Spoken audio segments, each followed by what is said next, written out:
एक गांव में एक गरीब किसान रहता था। वह बहुत ही ईमानदार और मेहनती आदमी था। वह अपने छोटे से खेत में काम करता और बहुत ही खुश रहता था। पूरे गांव में किसान की ईमानदारी के बहुत ही चर्चे थे। उसका एक दोस्त था जो उस गांव के राजा के यहाँ सिपाही का काम करता था। वह किसान से उसके घर रोज मिलने जाता था। एक बार राजा ने अपने दरबार में एक ऐलान किया कि उसके बगीचे में काम करने वाला एक अच्छा सा कारीगर चाहिए जो उसके बगीचे के पेड़ पौधों और फूलों का ध्यान रख सके। राजा का यह ऐलान सुनकर किसान के दोस्त सिपाही ने सोचा कि यही मौका है किसान से मित्रता निभाने की। मैं उसे यहाँ बगीचे में काम पर लगवा दूंगा और उसका वह मेरा साथ भी रहेगा और किसान का भला हो जाएगा। यह सोचकर उसने राजा से कहा कि महाराज, मैं आपके लिए एक ऐसे आदमी को लेकर आऊँगा जो यह काम अच्छे से कर लेगा। तभी राजा ने उस सिपाही को आदेश दिया कि जाओ, उसे कल से ही बगीचे में काम करने के लिए कह दो। उसी वक्त वो सिपाही अपने दोस्त किसान के पास पहुंच गया और उसने किसान को बगीचे के काम की सारी बात बता दी और किसान ने भी काम करने के लिए खुशी खुशी हाँ कर दिया और अगले ही दिन अपने दोस्त के साथ राजमहल पहुंच गया। सिपाही उसे राजा के सामने लेकर गया और राजा ने उस किसान को बगीचे की पूरी देखभाल का काम सौंप दिया और कहा कि तुम अगर पूरी ईमानदारी के साथ काम करोगे तो तुम्हें 50 सोने की मुद्राएं हर महीने दूंगा।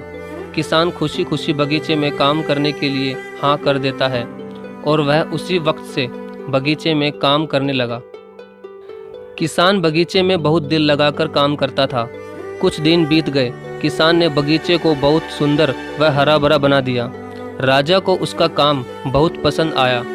एक दिन किसान बगीचे में कुछ खुदाई कर रहा था तो उसने जमीन के नीचे कुछ महसूस किया।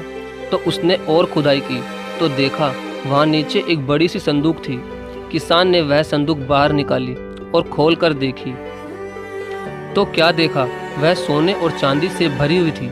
यह देखकर किसान बहुत खुश हुआ और अपनी ईमानदारी दिखाते हुए वह राजा के पास पहुंचा और राजा को सारी बात बता दी।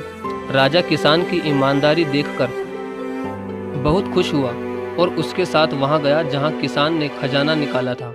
राजा ने देखा तो कहा, यह खजाना तो हमारे पुरखों का है, हम कई वर्षों से इसे ही खोज रहे थे। यह खजाना देखकर राजा बहुत ही खुश हो जाता है और अगले ही दिन राजा ने उस किसान को पूछा कि बोलो, तुम्हें क्या इनाम चाहिए। किसान बोला, मालिक, मुझे कुछ नहीं चाहिए, मेरे पास जो भी है मैं उसी में खुश हूँ। राजा उसकी इतनी अच्छी बात सुनकर और ज़्यादा खुश हो गया और उसने किसान को अपना मंत्री बनाने का फैसला किया और कहा, ये मेरा हुक्म है। तो किसान ने राजा की बात मान ली और राजा का मंत्री बन गया। तो दोस्तों, सबसे बड़ी ईमानदारी ही है जिससे एक गरीब इंसान किसान से राजा का मंत्री बन गया। तो दोस्तों, ये ईमानदारी की कहानी आपको कैसी लगी? अगर अच्छी लगी हो तो प्लीज़ वीडियो को लाइक और शेयर ज़रूर करें। धन्यवाद।